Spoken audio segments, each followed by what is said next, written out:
melanin, makanya warnanya putih seperti kertas. Istilah medisnya disebut autoimunis, ya.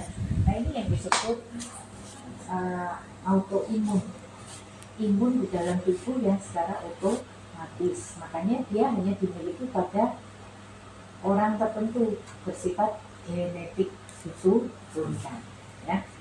Kalau pertanyaannya sekarang, berarti genetik itu kan nggak ada orang tahu.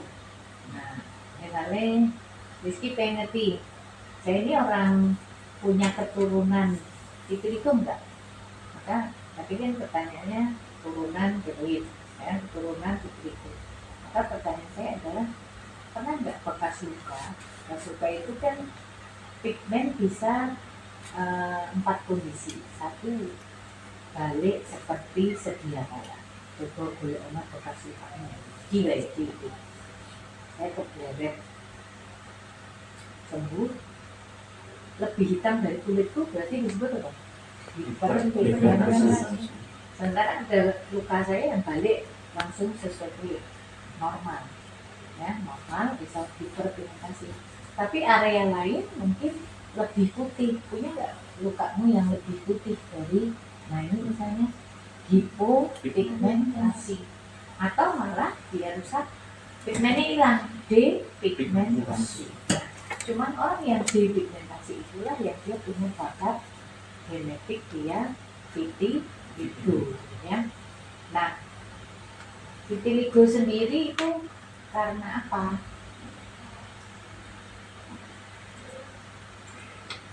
Vitiligo itu karena apa? Bahan-bahan kimia, sehingga sekarang banyak orang yang kalau laborat kerja di bahan-bahan kimia itu vitiligo, benar bahan kimia itu merusak.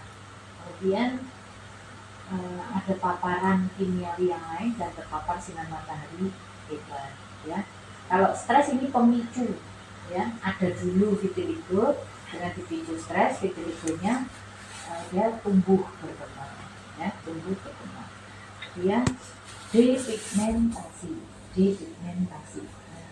Tipe vitiligo sendiri itu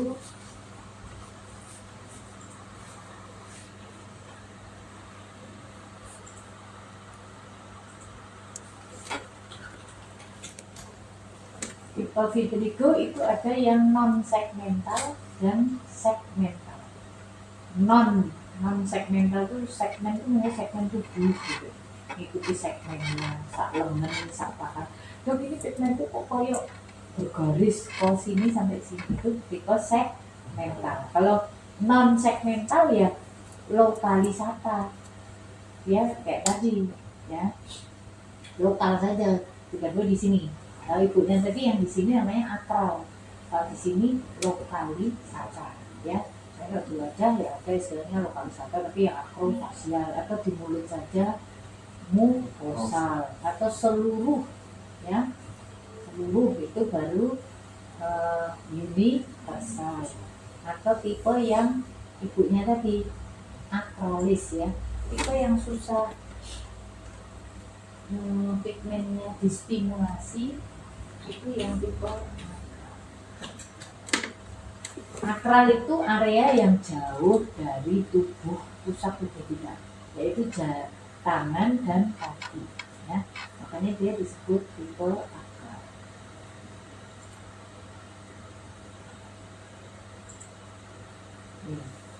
Tangan dan kaki.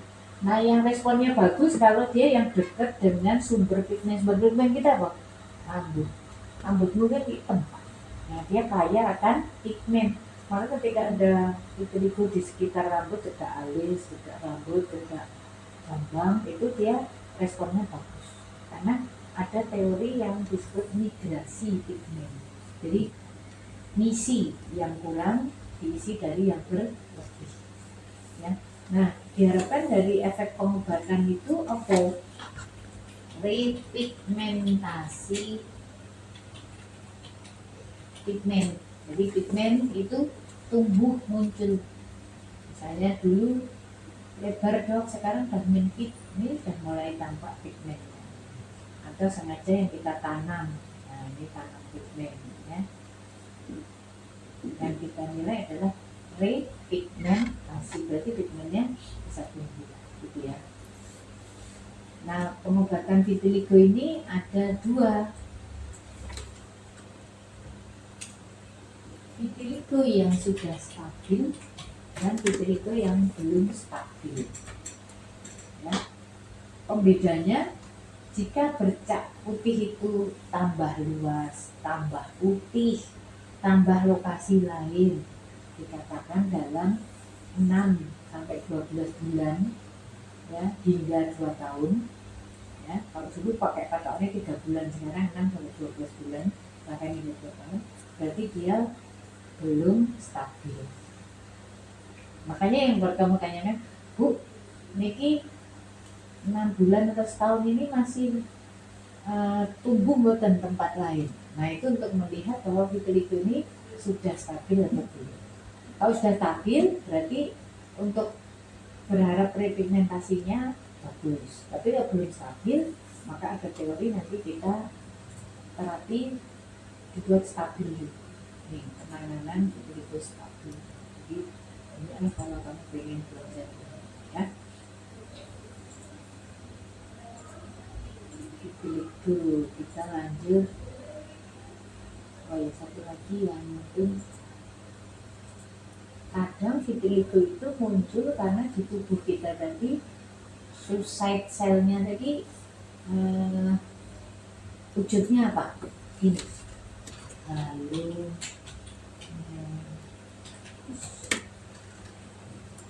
jadi kalau saya nanti udah nyebut di rumah, coba ya nanti seluruh badan ada enggak andengan, tapi yang pinggirnya itu warnanya putih, Bu.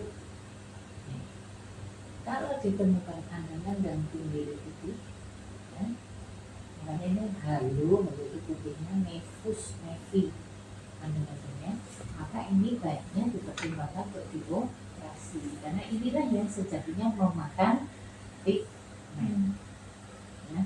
Halu nevi ini yang memakan pigmen, yang tadi selnya suicide cell, saya perlu saling memakan, saling bunuh itu ya. Jadi cari halu nevi. Kita masukkan kemarin, kenapa sih orang DM itu mudah infeksi, atau orang DM yang kalau sudah infeksi sulit sembuh ya, atau orang DM itu kadang enggak berasa terjadi infeksi ya. Sering 3 pertanyaan itu terjadi begitu saja, tapi sayangnya kamu enggak peduli, pengen tahu ya. Nah, ini jawabnya. Orang DM itu komplikasinya itu ke multi organ, sehingga nanti DM itu bisa nyerang mata, nyerang ginjal, nyerang jantung, nyerang saraf, stroke dan sebagainya ya. Itu karena memang dia perkembangannya luar biasa ke multi organ. Nah, kerusakan ini apa sih basicnya? Yaitu dia terjadi disgradasi protein ya. Jadi adanya pembuluh darah yang kaya gula yang disebut hiperglikemi, atau ODM itu kan hiperglikemi, gulanya berlebih, maka dia ini merusak protein atau disgradasi protein. Karena proteinnya itu nggak bisa mengalami gradasi, maka dia akan mengalami gangguan kerusakan di kolagennya, maka jatuhlah retinopati ya. Kalau burung nggak bisa lihat, nefropati ya, neuropati, kaki gerindangan nggak berasa, atau mikrovaskuler yang lain, tiba-tiba sensorik di kaki itu nggak terasa, makanya dia nginjek yang keras, yang runcing, yang licin, dia kosong, sehingga itu yang menjawab tiba-tiba ada luka karena nggak berasa ya. Penurunan inervasi sensorik gitu ya. Tuh pertanyaan pertama. Kemudian yang kedua, setelah mudah luka kenapa mudah infeksi yang lain atau susah sembuh, ya. Dua ini jawabannya bisa sama. Orang hiperglikemi itu kan gulanya viskositasnya kental apa encer? Kental. Kita dulu belajar kalau ada sumber infeksi, maka tubuh itu akan sel darah putih itu akan cepat meluncur ke daerah infeksi. Ya, waktu belajar dulu, dia mempunyai gaya renang menembus ke tempat infeksi itu yang disebut kemotaksis. Setelah daya kemotaksis, dia akan nyaplok makanan, fagositosis. Masih ingat? Fase itulah yang disebut bakterisidal, ya enggak? Dia sebagai mekanisme tubuh kita untuk menghalau bakterisid masuk, ya. Sehingga kalau itunya nggak terganggu, maka dia tidak mudah infeksi karena bakterisidnya di tubuh mekanisme tubuh kita berjalan bagus. Namun kalau gula darahnya tinggi, viskositasnya kental, kemotaksis tadi renangnya cepat apa lelet, apa lambat? Lambat. Berarti sampai ke infeksi cepat atau lambat? Lambat. Kalau sampai di sini lambat, kemampuan fagositosisnya normal apa lambat? Lambat. Ya, sehingga di situ menjawab mudah infeksi. Setelah infeksi ya tergantung. Kalau bakterisidnya makin nggak ada kemampuannya ya, maka infeksinya nggak sembuh, ya. Nah itu kadang kita nggak punya nalar logika. Oh ya, mau nonton tapi nggak pengen tahu kenapa. Kemudian orang DM itu ternyata selain regulasi protein yang jelek, dia juga regulasi lemak, sehingga kadang kolesterol tinggi, trigliserida tinggi, sumbatan sama tinggi, ya. Nah ternyata ini juga menyasar tumpukan lemak di kulit. Nanti kita kenal santoma eruptif, jadi penjualan lemak di sini, ya. Atau santelasma, timbunan lemak nanti di kelopak mata, ya. Itu gara-gara seperti itu, ya. Bisa juga orang DM atau gemuk itu ada proliferasi dari epidermalnya yang abnormal, sehingga nanti kita kenal akantosis nigricans. Akantosis, proliferasi tumbuhnya epidermal itu ngebut, sehingga dia jadi penumpukan kulit pas di leher yang menghitam, mengkerok gitu, kayak dekil, ya, kayak mengkerok dekil, atau ada bilang malah kayak gludru menghitam. Nah ini sayangnya nggak cuma orang DM tapi orang gemuk. Sorry Yohan, gue tak belok cuma di sana. Dia berat badan lebih, tapi aman, kamu nggak punya, aman. Ya. Kamu bisa ngambil tisu, kasih alkohol kuning kayak gitu sih. Ya, nah kita akan lihat kelainan yang di kulit itu apa saja pada orang DM. Satu lagi nanti kita kenal namanya ini dulu, akantosis nigricans. Jadi dia proliferasinya yang terjadi, ya, bentuknya kayak saat ini loh, misalnya dia nggak lihat, ya, kayak mungkin gambarnya kurang di sini.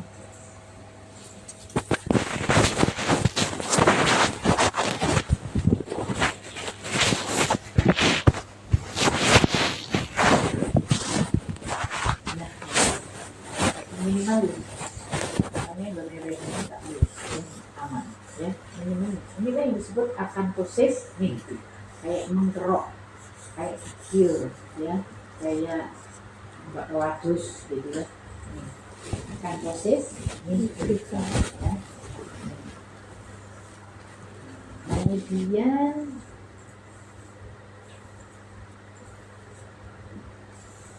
santoma eruptif tadi, ini timbunan lemak di siku, ya. Kadang orang diagnosis ini kutil, ya, bukan, ya. Atau dia timbunan lemak di lupa makan. Nah, tidak apa kasih. Topinya apa ya? Di tubuhnya lemak berlebih sehingga dia mencari tempat. Sampai Lasma ini memang maunya predileksinya di daerah makan. Ya. Kalau kita hanya angkat mengobati ngilangin ini tapi tidak memberi edukasi pasien, kira-kira akan terbentuk lagi nggak? Ya. Maka dia harus diedukasi, diobati kolesterol triglyceridnya biar dia turun, tidak membentuk lagi. Sehingga itulah akan tentang penyakit satu dengan yang lain itu saling berhubungan, ya. Gradasi lemaknya tertentu. Tadi gangguan mikrovaskuler itu karena gradasi protein. Oke.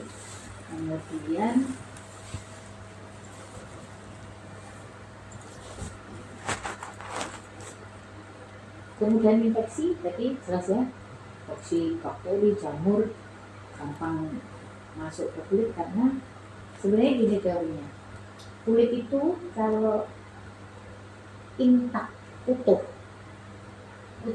mau ada virus, bakteri, jamur di permukaan itu kita bisa sakit ya? Enggak. Tapi kalau kulit kita non intak atau terbuka, maka memang masuk. Sehingga edukasinya nanti yang harus kita sampaikan ke pasien itu, yang digaruk itu kan kulitnya jadi buka, kumannya gampang masuk. Terus selalu harus cuci tangan, menghindari kalau kita lupa garuk, kumannya itu enggak masuk, ya. Jadi pertahanan kita sebenarnya kalau kulit ini tertutup atau enggak buka, dia kuman enggak masuk. Nah pada DM ini dia keinginan garuk kuat karena kulit kering, kayak orang atok, kulit kering, ya. Sehingga kadang secara nggak terasa teman-teman pada masuk, maka mudah infeksi, ya. Kalau tadi kulitnya setelah infeksi nggak sembuh, ya. Makanya kadang kalau orang tua jangan baru ibu, nah ini menghindari infeksi bakteri, infeksi kulit, ya. Kan mikrosis sampai, ya. Ini jamur. Jadi kita akan belajar infeksi. Perhatikan ini. Kalau kita nanti belajar, tolong ingat-ingat infeksi jamur yang gambarnya di pantat, pek, hiperpigmentasi, kesan, anuler, tertutup, squamasi. Ingat gambar ini, ya. Perhatikan, ya. Nanti kita waktu bimbingan jamur itu kita akan tunjukkan, ya. Kemarin Kak Syarifin dengan les satelit ini bilangnya kandidiasis, ya.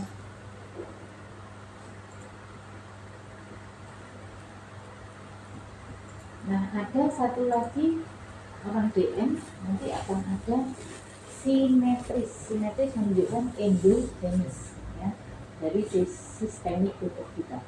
Simetris nanti ada pexeritin, ini bukan infeksi, ini bukan jamur, ya, tapi ini inflamasi. Dalam inflamasi ini dia terjadi gradasi protein juga, sehingga terjadi gangguan mikrovaskuler juga. Maka dia akan ada patolog di kulit, terutama ekstensor, ya, ekstensor dia sifatnya inflamatif bukan infeksi, ya.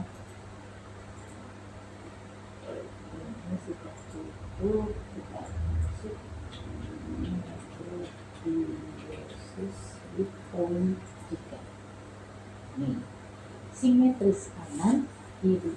Kalau yang kas ini dia kayak jamur, nah, sehingga orang sering seperti ini.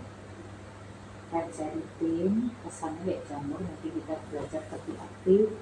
Tengahnya ini violatoid kayak keunguan. Nah, ini dia yang benar-benar disebut necrosis lipoid. Ini ternyata inflamasi atau sering juga disebut tim.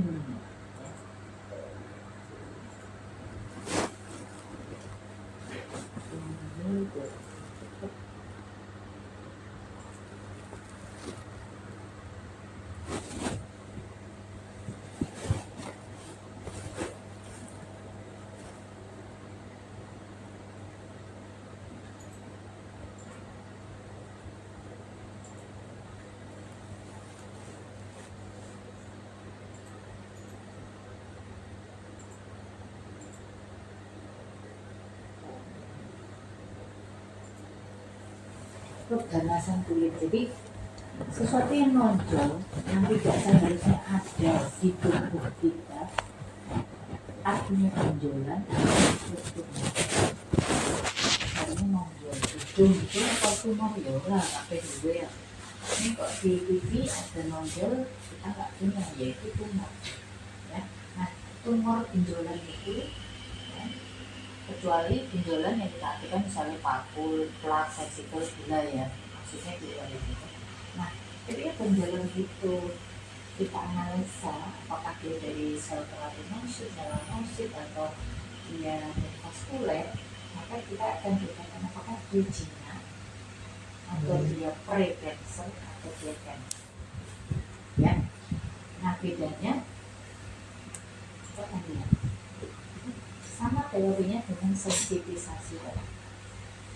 Ini kulit normal, kemudian terpapar karsinogen. Kamu tahu kan?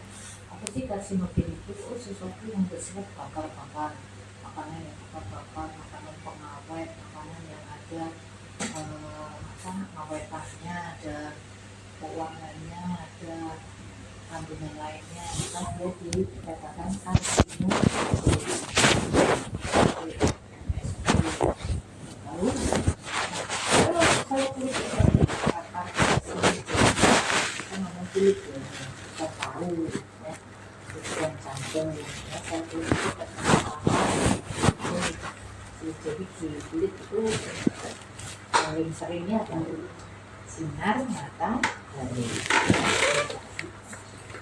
Di jam siang itu sebabnya karsinogen.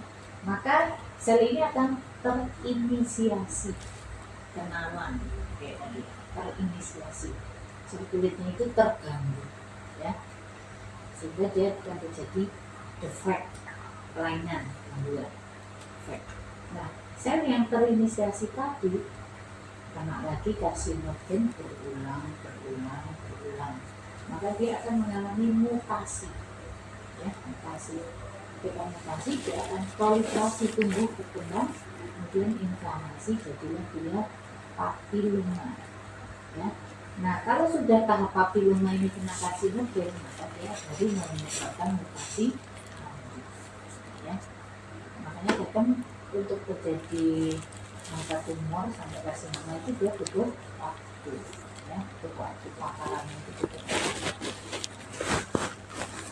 Nah, apa saja sih tumor jinak di kulit kita? Kita akan kenal nanti keratosis seborrheic bintil tanda penuaan jinak, ya.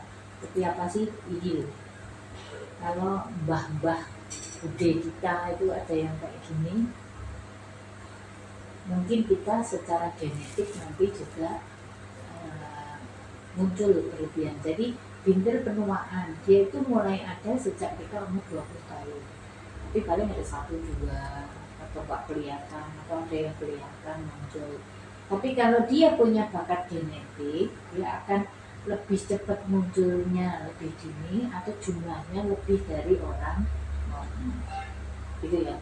Jadi sampai berlebihan, tujuannya si cili itu gede-gede, nah itu berarti punya bakat genetik. Misalnya harusnya kayak gini umur 50 lah, tapi dia 30 tahun segini ya dia gini, gitu ya. Bintil tanda penuh koper tadi ya, kita misalkan helper. Kemudian ada benjolan, tapi di daerah kelenjar ekrin. Kelenjar ekrin itu mana? Sekitar mata, sekitar hidung, gitu. Ya. Maka dia juga kayak sewarna kulitnya nonjol gitu aja, nggak ganggu, tapi kadang banyak, sehingga secara kosmetik pasien itu terganggu. Sirine genetik ini kayak ya, koper, tapi sayangnya kadang genetik muncul lagi, ada nggak?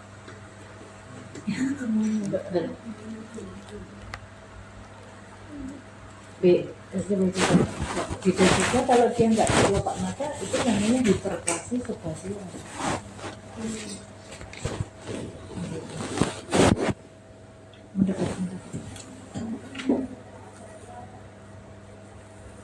Ini hiperplasia sebasea.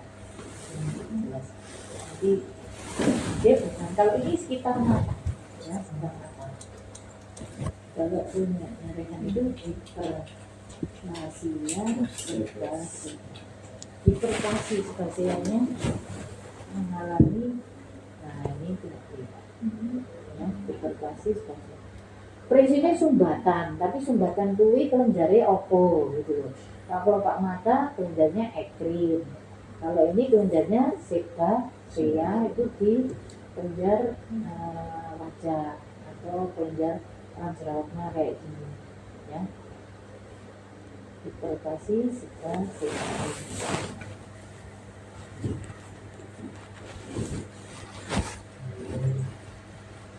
Ada. Sekarang kita ngomong dengan nefus. Kalau satu, kalau nefi, ya. Kadang pasien itu, dok, anda-anda saya ini perlu dioperasi itu, dasarnya, ya.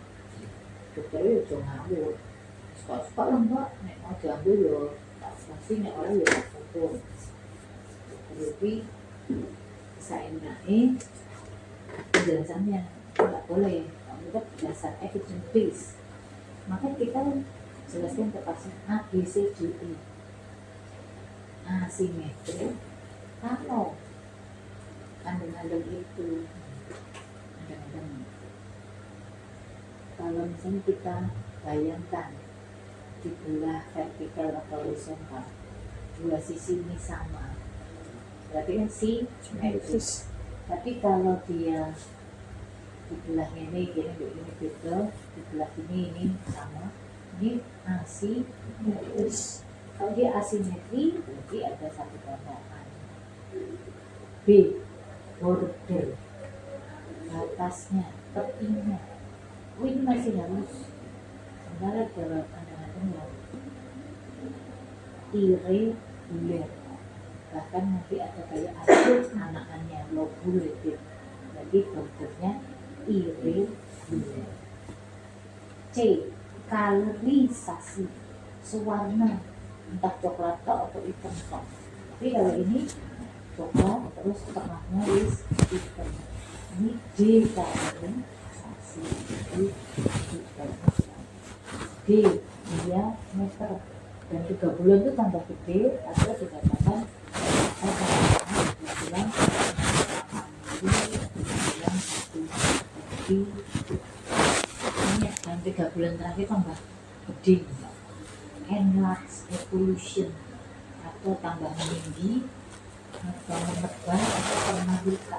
Kalau tembus rambut itu kan mudah bergerak, maka dia sebaiknya ada satu atau lebih, maka sebaiknya dioperasi. Paham? Jadi menjelaskan pasien enak ya. Nah ini tinggal amatin, kalau ini jelas irregular, ada lobulatifnya ya. Pigmennya ini hitam banget, ini ada coklat ya. Jadi nah sekarang kalau keganasan kulit itu ada apa saja? Kalau keganasan sel basal kita kenal basaliuma, biasanya di daerah paparan sinar matahari wajah. Kalau biasanya di sel squamous mucosa, dia biasanya di mulut, telinga, ya, hidung, itu namanya sel squamosa. Atau dia berasal nanti kamu sakit, atau asalnya dari melanoma. Ini yang harus dipahami, jadi kita nggak boleh gegabah nanti dianggapnya itu penyakit kulit yang lain ya. Mana sih dasar? Nah ini sponsor pasti ada luka kok berpigmen, nah, ya ada luka kok ada pigmen, maka pikirkan keganasan. Kok di mulut, berarti ini terbentuk dari sel squamous. Kemudian ini squamous sel karsi, ada luka, ada atrofi, ya, diplom, ada krustanya dan berpigmen, itu tertentu. Ya. Basalioma berarti dia karsinoma tapi yang asalnya sel basal, itu di rahasia. Ada benjolan, karena masih benjolan, tengahnya cekok, ada pigmen. Ada benjolan, kok ada teleamnietasis. Nanti kita tunjukkan. Teleamnietasis itu vaskularisasi baru di benjolan itu, sehingga benjolan itu mampu tumbuh, atau neovaskularisasi. Ya. Ada tukak, jeglong, ada pigmen. Oke, ada benjolan, ada pigmen. Ya, ini jelas banget benjolan awalnya, tukak di tengah, ada pigmennya, ada neovaskularisasi. Neovaskularisasi inilah dia yang memberi suplai makanan sehingga sel tumor ganas ini tumbuh. Neovaskularisasi atau yang disebut teleamnietasis. Jadi ada benjolan, ada teleamnietasisnya. Ya, itulah mungkin kita. Kemudian melanoma maligna, ya, benjolan, kadang nggak benjol, nah ini jarang dia benjol, tapi perubahan warna yang sangat jelas. Oke, jarang benjol. Pigmen yang kalau kamu amatin batasnya jelas gak jelas, irregular, warnanya juga yang hitam banget, coklat tua, coklat muda, ya kan? Discolorisasi, hitam, coklat tua, coklat muda, bentuknya enggak tegas, ya. Apalagi ini, terus satu ini, kok berpigmen, enggak tegas, irregular, maka dia tegas. Kok ini pigmented banget, berarti sumbernya melanoma. Oke, bukan benjolan, nih benjolan itu kan ini memang jalan-jalan sedikit, ya, batasnya tidak jelas, warnanya yang menarik perhatian. Jangan sekali-kali ini diterapkan dimanipulatif apa, ya, ini ganas. Nah, yang membunuh melanoma itu kalau dia di tepi akral juga. Akral tadi jari, kanan, dan kaki. Sepele kayak gini, ternyata ini jadi membunuh, ya, ganas banget. Benjolan, nggak jelas batasnya, ada pigmen, ya.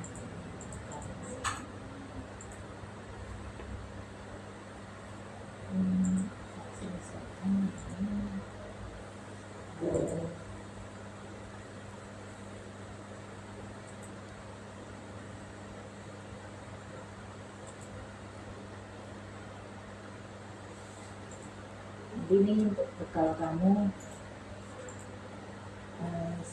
saat pribadi di tubuh, ya. Kalau ada pasien datang, selalu bertanya keluhannya apa, Bu? Ada apa, Bu? Kenapa kesini, Bu? Enggak. Yang dikeluhkan apa? Gatal, sakit, ada lukanya, ada kenapanya. Nah, ketika ini loh, benjolan, ini loh, ada luka, ini loh, apapun, ya, pucat merah, gatel enggak, nyeri, Bu, panas, gatel banget, nyeri banget. Malah sebenarnya MH-nya gugur, karena MH itu adalah keluhan kulit yang disertai hipo atau anestesia, ya, patiplasa. Jadi dari awal itu kamu sudah, ini kemungkinan besar tidak, ya, karena ini syaratnya adalah yang hipo atau anestesia. Dia kontak erat lama bertahun-tahun, artinya yang risiko ketularan adalah yang sebelumnya. Kontak erat lama berulang bertahun-tahun. Alhamdulillah kita dikasih 90% pertahanan diri kita untuk tidak mudah kena penularan.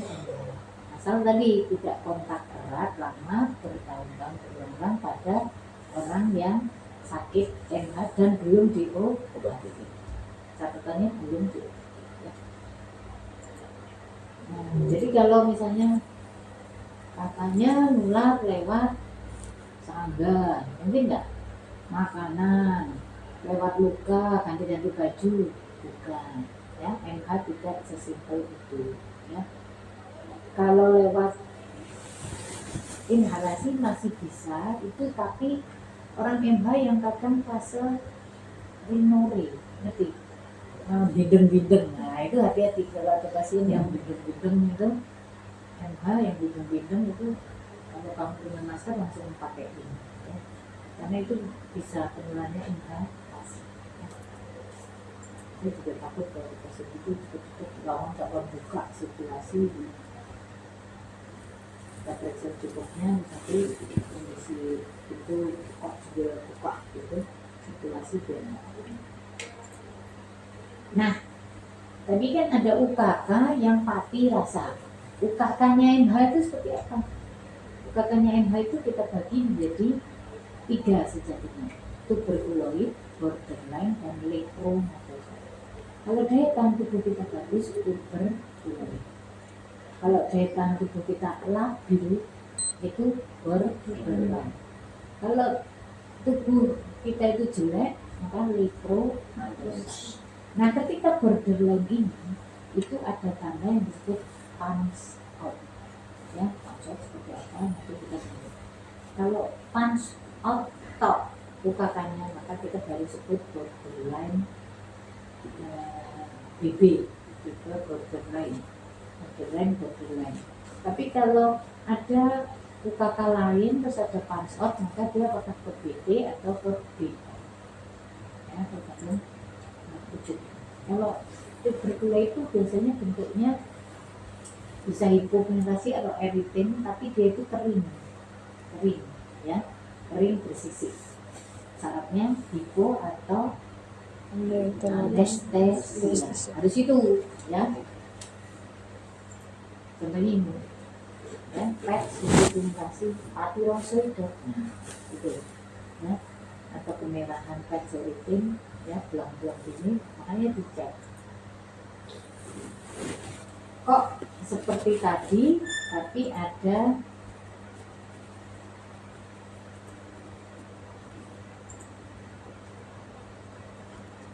punch out-nya.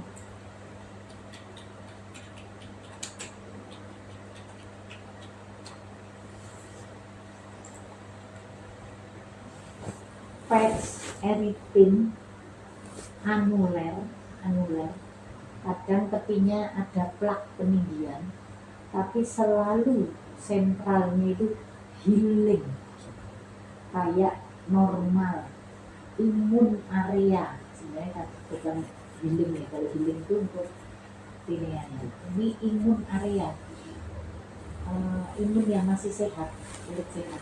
Maka ini yang disebut punch out, ya. Jadi nanti kita punya gambarnya yang lebih jelas, ya.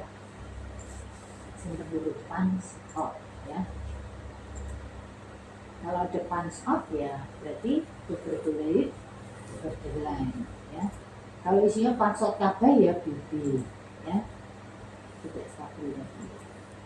Kalau sudah mulai rambut alis hilang, ada rosis, ya, ada ulcerasi, luka-luka di hidung, di jari kanan, ya, kemudian masih ada punch out, ya berarti dia borderline lepromatosa, ya.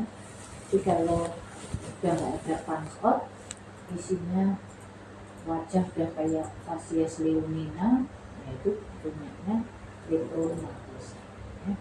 Nah, sehingga diagnosis kostal itu tegak jika ada lesi, ya, tadi secara klinis entah PP, BP, BB, BL, LL, ya, harus dengan hipo atau anestesia. Satu itu. Dua, nanti kamu belajar penebalan, ya, penebalan Arab di bersama di atau diperiksa ketemu di depan. Nah, kita bisa menegakkan itu 2 dari 3 ini boleh. Oh, ternyata ada lesi dengan penebalan saraf itu udah boleh dibuat. Atau kalau kita punya sarana fasilitas, itu lah ketok ini susah dinilai tapi tak cek kok metu BTA boleh. Atau satu temuan ketemu BTA, ya. Nah itu pemetaan diagnosis. Ini dengan pemeriksaan ada BTA. Kemudian kita obatin, ya. Pengobatan ini di fasilitas yang ada BTA-nya, maka dia selalu cek tipe apapun tadi, dicek BTA-nya terus tipe negatif. Kalau BTA-nya negatif itu bukan berarti enggak ada, tapi susah ditemukan karena terlalu sedikit, ya susah ditemukan karena jumlah sedikit, ya. Maka ketika BTA itu negatif, kita pilihkan regimennya yang PB. Tapi kalau dicek BTA positif, kita pilihkan regimennya MB. Ini regimennya, ya, PB, MB. Kalau di puskesmas nanti kamu isi, kamu lihat, ya. Dulu aku pas koas kulit udah diajari, dijelaskan, sekarang aku tak lihat bentuknya, ya. Kita bedakan dulu pedat sama cair kanan, ya. PB itu kayak gini pelaannya, MB kayak gini. Tahu ya tadi ya, kapan dikasih PB, kapan dikasih PB, dasarnya BPA-nya, ya. Nanti kayak obat pil kabiru, ini diminum hari pertama, habis itu pangan. Nah, kalau PB dia itu diberikan cuma 6 bulan. Kalau MB dia diberikan dalam jangka 1 tahun. Ya, sebenarnya apa itu, kalau pengennya telat nggak minum sih, ya nggak? Telat nggak minum, pulang atau hangus atau gimana? Kan sudah pasien orang taat, ya. Maka PB ini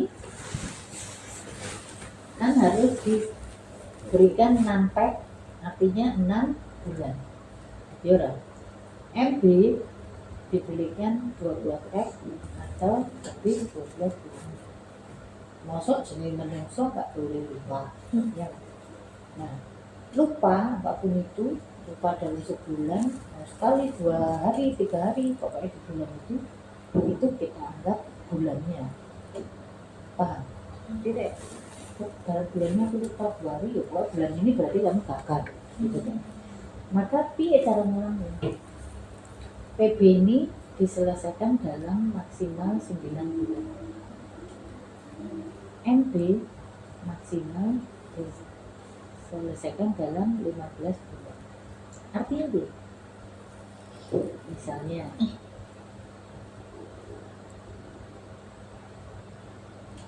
ki mau gagal, gitu, gagal nih. Ya wis Pak, minum lagi, ya toh, minum lagi, gagal nih, minum lagi. Maka di dalam 9 bulan ini, kalau dia minum 6 bulan, 1, 2, 3, 4, 5, 6, dia oke, selesai. Tapi ini dalam 9 bulan ini, misalnya gagal nih, nah ini gagal. Karena dalam 9 bulan dia tidak menyelesaikan 6. Mudeng lah, mudeng ya wis. Sama kalau yang ini nanti, ya, toleransinya hanya 3 bulan. Mau ini lupa, terus minum, kalau apa yang penting 9 bulan tadi dia menyelesaikan 6 bulan. Kalau ini dalam 15 bulan dia menyelesaikan 12 bulan atau bulan. Terus ya, ini penting sekali karena kadang nek dokter langsung, ya gagal ya Pak, minum lagi, masaknya pasiennya terus mutung, gitu ya. Nah, sayangnya ketika kita ngasih obat ini dalam 1 sampai 3 bulan, ini bakteri ini mati 95%. Loh, kok sayangnya dokter, malah bagus bakteri mati. Iya, tapi tubuh ini menganggap yang mati ini sebagai antigen baru, nyerang malah. Dianggapnya si mati ini kan fragmented, pecah, dia malah menganggapnya antigen baru, maka dia nyerang, tubuh membentuk antibodi sebagai perlawanannya. di 1-3 bulan awal pengobatan. Maka yang terjadi apa? Terjadi komplikasi yang disebut reaksi kusta. Reaksi kusta ada dua. Reaksi tipe 1 artinya reaksinya yang lama jadi bisa ini bagus, tapi setelah bagus mereda, loh kok inflamatif kembali, merah lagi, maka itu masuk reaksi tipe 1. Kalau tipe 2 dia bukan reaksi lamanya yang muncul, tapi dia muncul benjolan. Makanya kita kenal erythema nodosum leprosum atau kita kenal ENN, node, benjolan dalam padat, ya. Nah, ini akibat karena tubuh itu membentuk antibodi. Nah, ini nanti pengobatannya untuk reaksi, ya. Ini biasanya dirujuk untuk spesialis, ya. Reaksi tipe 1, tipe 2. Prinsipnya kasih analgetik, kadang anti inflamasi steroid. Nah ini misalnya dia sudah diobati, kemarin sudah mereda, loh kok sebulan tak kasih obat malah inflamatif, berarti ini reaksi, ya. Pengobatan reaksinya obat ini terus diminum, bukan alergi loh, ya. Ya, ini reaksi MH. Atau ini dalam satu pasien inflamatif lagi dan dia muncul nodul. Jadi dalam pasien ini muncul reaksi 1 dan reaksi 2.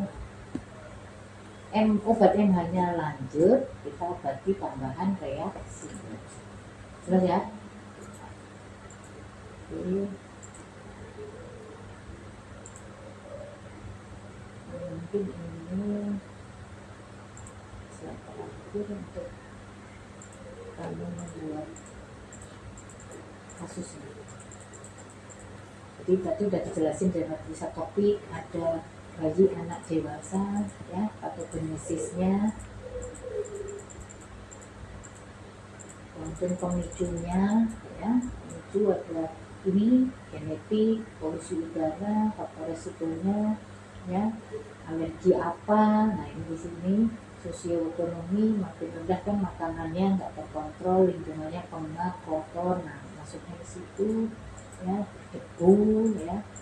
Harusnya orang atopik itu kiai, nggak bisa debu, nggak bisa kotor, ya. Nah, yang susah dikendalikan adalah dia itu kulitnya kering, sehingga barrier kulitnya tipis, sensasi gatal meningkat, sehingga inilah yang kadang problem terus menerus, gatal.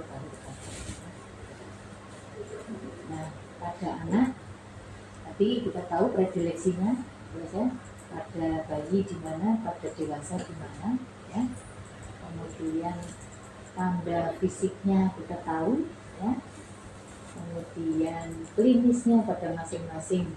Jadi paling sering kenapa di pipi, di kepala, ya, eksim susu, ingat, ya. Pada anak dia di ekstensor, pada anak fleksural, ya, atau lipatan kan ada lipatannya.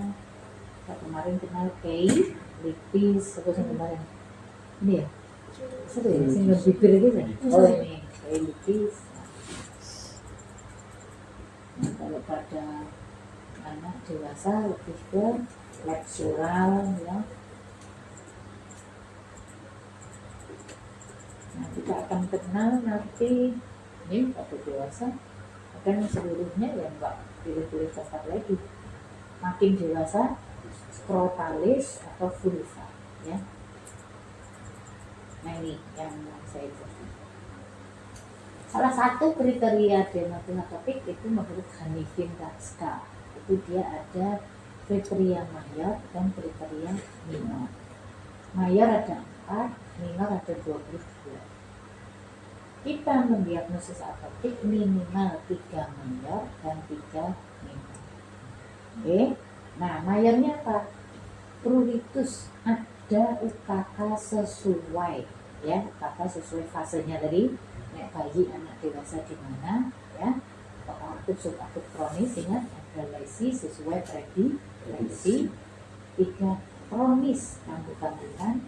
4 ada riwayat atopik atau penyakit atopik di pelu. 4, tapi dia 3 cukup. Kemudian ada 3 dari minornya. Minornya ini, mari kita sudah jelaskan kemudahan infeksi, dailitis, ya. Kemudian ada ke dark circle. Nah, punyanya kan mengangkat dark circle dan Demi Morgan lipatan, ya. Nah, tapi harus tegak dulu bahwa pasien itu diagnosis dermatitis atopik. Jadi nanti harus tegak mayornya apa, ya. Kemudian minornya apa saja. Ya dong, kan itu harus tegak dulu. Tapi kamu nanti mau bahasnya itu bahwa 2 tanda minor itu yang sering didapatkan di daerah kemarin peluka keponakan. Itu yang jelas. Paham di sini tanya? Nah, tanda-tanda minor yang lain kemarin ini, ya. Pemeriksaan penunjang, penanganannya, kalau tadi problem utamanya kering, gatel, ya perbaiki kekeringannya, terus jangan dirabuk, ya. Kendalikan faktor risiko. Nah, ini kendalikan faktor risiko. Nah, ini lebih ke edukasi dan tata laksana. Ada pertanyaan? Hari ini udah cukup, nanti kita lanjut besok. Berarti kita sama sekali tadi belum menyentuh tugas ini. Besok kita refrat sama refrat ini, ya, refrat ini semua kecuali yang sudah, ya, kayak DKA apa itu udah. Besok lebih ke ini angkatan 1, angkatan 2, angkatan 5, catat. Jadi besok pagi dibuka itu refrat angkatan 1, angkatan 2, angkatan 5, angkatan 8. Terus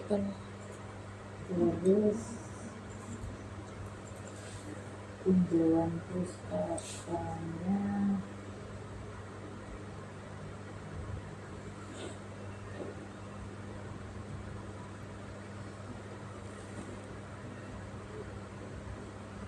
tinjauan pustaka 1 mau, ya, angkatan 16, angkatan 10,